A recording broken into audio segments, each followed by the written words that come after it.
اعوذ باللہ من الشیطان الرجیم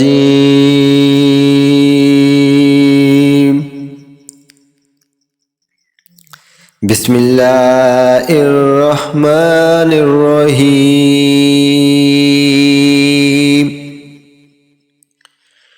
شروع کرتا ہوں اللہ کے نام سے جو بڑا مہربان اور نہایت رحم کرنے والا ہے۔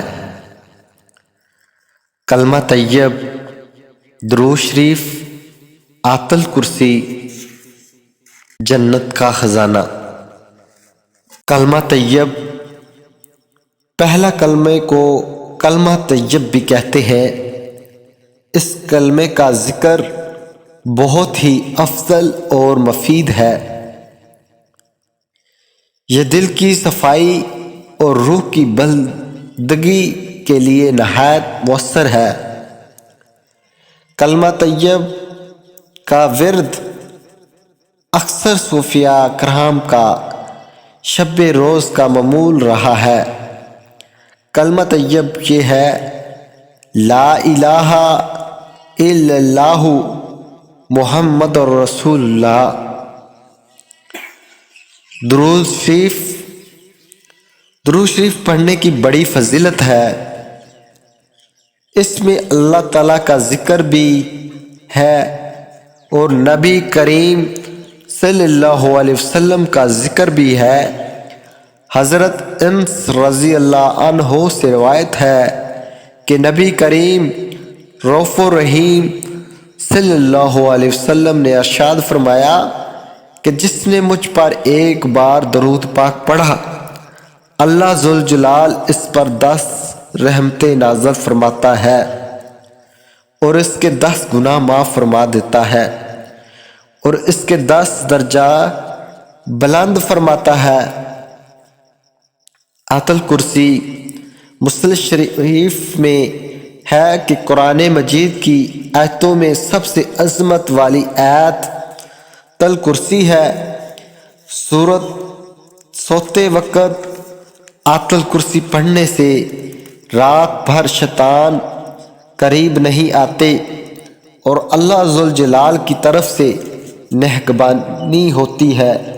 جو شخص رات کو سوتے وقت آیت الکرسی پڑھے گا وہ اس کے گھر والے شیطان اور چور کے شر سے محفوظ رہیں گے اور ہر آفت مصیبت سے بھی محفوظ رہیں گے۔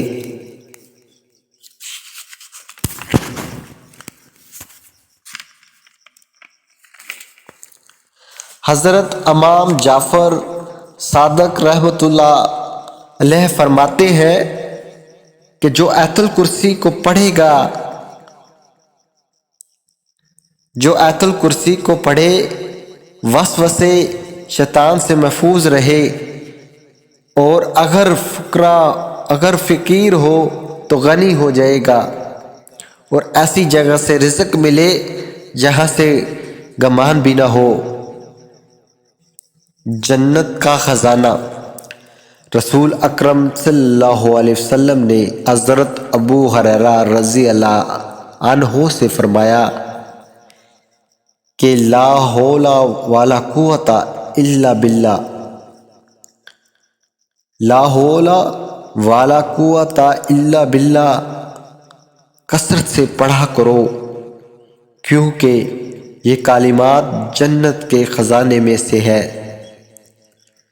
جو مسلمان اچھی طرح وضو کرتا ہے اور وضو کے بعد یہ کلمات کہتا ہے تو ایسے شخص کے لیے جنت کے 8 دروازے کھول دیے جاتے ہیں۔ اشہد ان لا الہ الا اللہ وحدہ لا شریک لہ واشہد ان محمدا عبدہ ورسولہ۔